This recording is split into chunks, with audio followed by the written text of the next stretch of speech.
여러분, 거의 다 끝났다고 생각했던 사건이 하나 있습니다.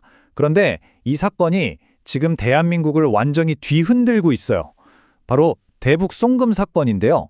이게 어떻게 갑자기 수사 조작 의혹이라는 전혀 다른 국면으로 접어들게 된 걸까요? 오늘 이 복잡하게 얽힌 이야기 속으로 한번 들어가 보겠습니다.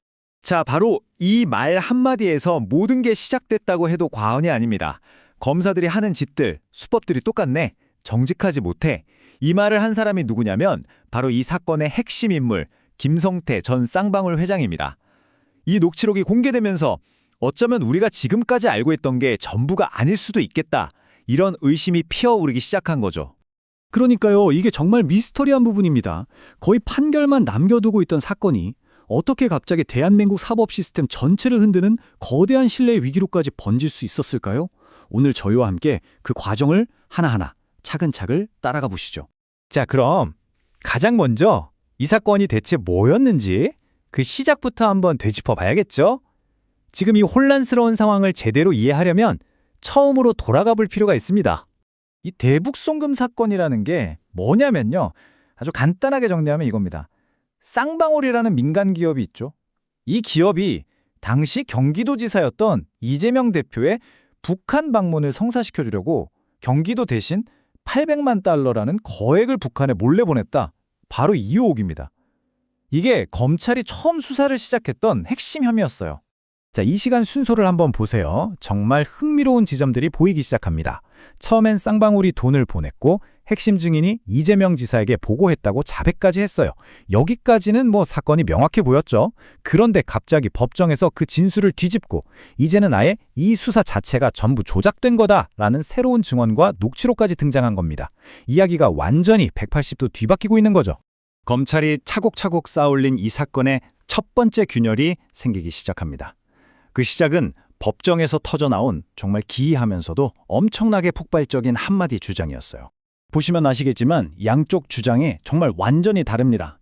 이화영 전 부지사 측은 검찰청 안에서 검사들이랑 다른 피해자들이랑 같이 술을 마시면서 허위 진술을 강요당했다고 주장하는 거예요.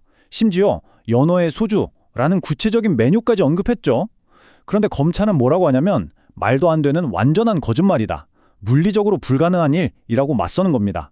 교도관 출입 기록, 다른 사람들까지 전부 그런 일 없었다고 하는데 대체 누구 말이 진실일까요? 검찰 입장에서 보면 바로 이겁니다. 이화영 전 부지사의 말이 계속 바뀌잖아요. 날짜도 장소도 심지어 술을 마셨는지 안 마셨는지까지. 이게 바로 이 이야기가 지어낸 거라는 가장 확실한 증거라는 거죠. 하지만 변호인 측의 주장은 또 다릅니다. 이건 엄청난 압박 상황에서 생긴 트라우마로 인한 기억의 혼선일 수 있다는 거예요. 정말 팽팽하죠.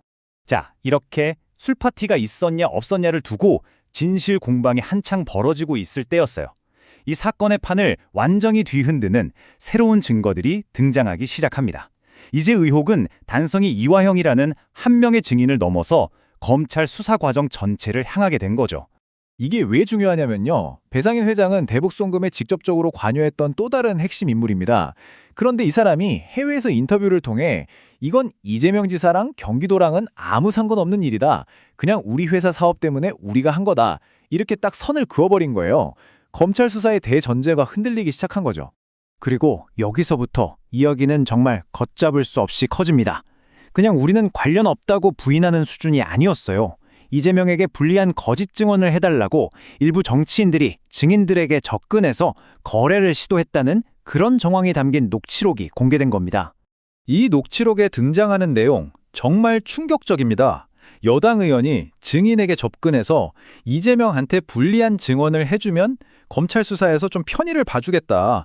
이런 식의 거래를 제안했다는 거예요. 심지어 대통령과의 만남을 주선해 주겠다는 말까지 나왔다고 하고요. 이건 우리나라에서는 명백히 불법인 사법거래, 즉 플리바게닝을 시도한 정황인데 만약 이게 사실이라면 이건 그냥 수사 의혹이 아니라 국가기관이 연루된 거대한 증거 조작 시도가 되는 겁니다.